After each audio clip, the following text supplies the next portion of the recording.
Oh, hi, Mark. Well, The Sand is a 2015 horror film directed and starring. I have no idea. I don't know anyone in this movie. I don't know the name of the director, and I damn sure ain't gonna look it up. If you think I'm gonna look it up, you're crazy. That would require effort, and if there is one thing I am virulently opposed to in my YouTube videos, it's putting in even an ounce of effort. I am just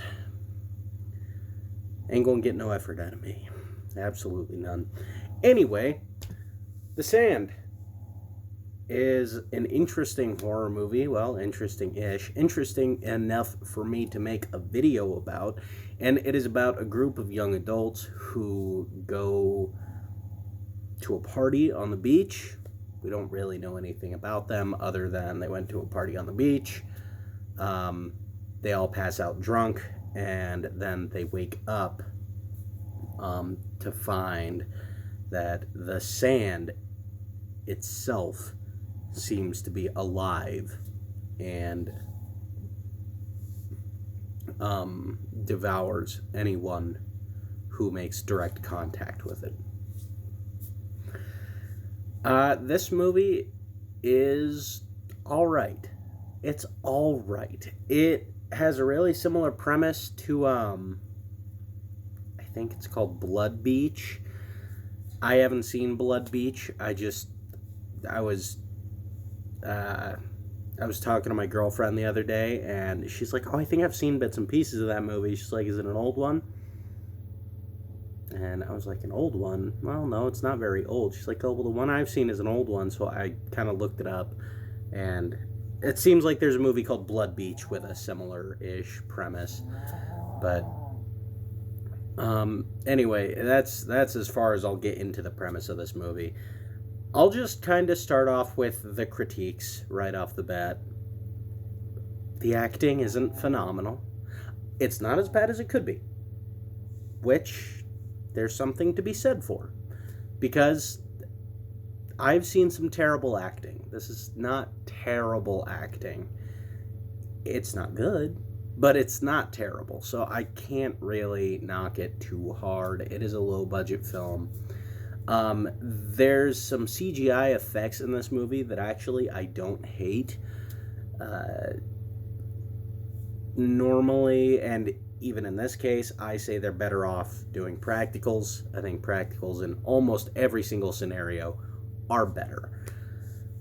But especially for gore, which is pretty much all of the effects in this movie. It's all gore effect when there is an effect. Like there's one scene where you kind of see how the sand has melted off part of the guy's face. I guess that's from like digesting him as it swallows him. I'm trying to make sense of the movie. It's kind of hard to make sense of.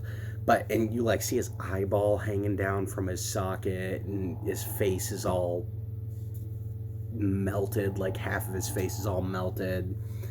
And it's actually a pretty gnarly looking effect, especially for CGI. They could have made that look a lot worse, honestly. I've seen significantly worse effects, especially CGI effects. So I commend this movie at least minorly for decent CGI effects.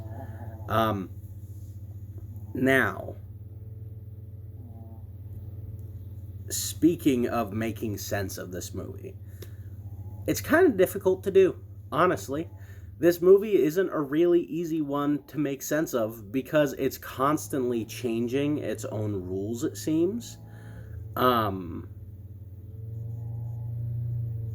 it just kind of does that to for the convenience, just for the sake of convenience of the movie. As well as it does a bunch of other stuff for the sake of the convenience of the movie, which had me kind of getting frustrated with the movie because these characters are stupid. They're really stupid. And you're just like, you could have like done that like 20 minutes ago and you'd have been out. Like, you 100% could escape this situation, especially with all the discoveries they make about how to get around this thing. It's so infuriating to watch these characters make stupid decision after stupid decision, and you're left scratching your head like, why are you going over there when you could just go over there and all of this would be over? All of this would be over. You'd be able to go get help, come back. The end. The end. And really, all they had to do was wait for the tide, although I guess they didn't know that, even though one of them says something about waiting for the tide to come in. They have no way of knowing that will help anything. But apparently it does, because this creature, this weird Lovecraftian sand jellyfish, is essentially what it is. It washes up on beaches and with the tide, and it feeds on that beach, and then it allows the tide to take it out to another beach where it'll feed there. And I mean, it's an interesting concept, and the creature itself, it's like I said, it's very Lovecraftian.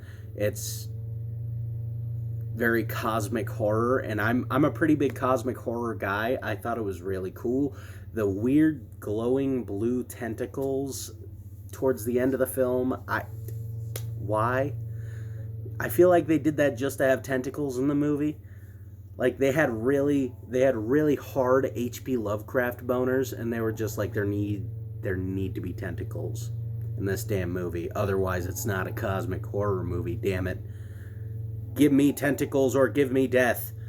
And then they threw the tentacles in there. They really weren't needed, honestly. I thought it was menacing enough to have a strip of beach that kills you, which I love the idea of just taking ordinary things and turning them into incomprehensible monsters. I think that's really cool. Just having this strip of land that literally digests you when you step into it and like traps you. Cool idea. Unfortunately, due to budget constraints, and I'm sure it at least partially has to do with the writers not really being the best writers. I don't want to say that, because maybe it does totally have to do with budget constraints. I do want to give these writers the benefit of the doubt, because they had enough vision to create something interesting. At least I think it's something interesting. I think it's pretty cool. So, I mean, I kind of want to give them the benefit of the doubt in that area. But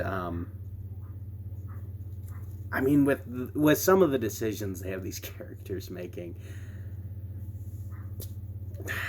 like they make certain things in the film bigger issues than they realistically should be. Like, there's a scene where they're like, oh, the phones are in the trunk. Well, they can't get down onto the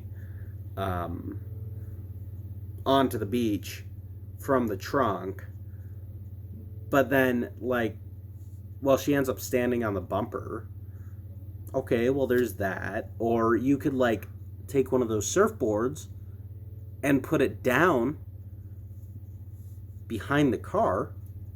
Those surfboards weren't too far out, because they had surfboards that they laid out to get to this bench. Well, the surfboards weren't too far out from that car to be inaccessible to them. They could snatch the one closest to them and then put that behind the car, stand on the surfboard, and get the phones out of the trunk. And then they have the obligatory, like, douchebag cop who doesn't believe a word anybody's saying, and he thinks everyone's on LSD and mescaline, and he's just, what are you on? Who's holding? And that's really played out. At the end of the day, these characters are all cliches. None of them are fantastic. I'm still not sure what the fate of that the heavy set black guy that got stuck in that barrel was. That poor damn guy, man. That poor guy. They drew a penis on his face in the beginning of the film, and then he was just stuck in a barrel for the rest of the movie.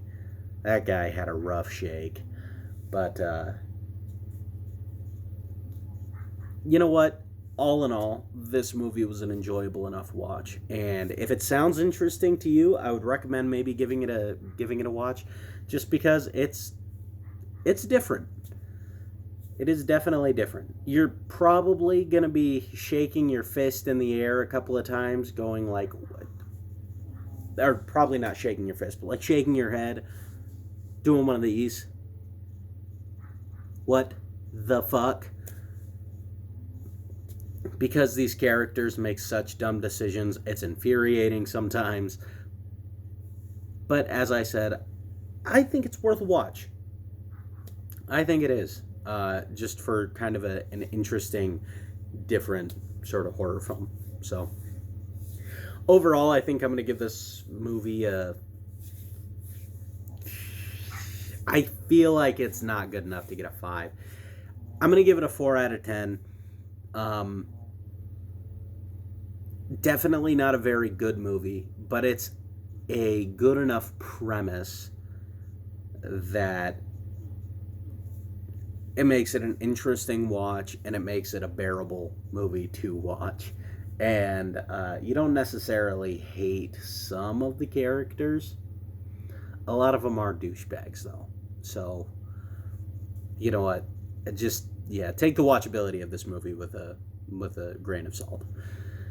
But anyway, guys, that's going to do it for this review. I appreciate it if you tuned in. I appreciate it if you stuck through it. Catch you on the next one.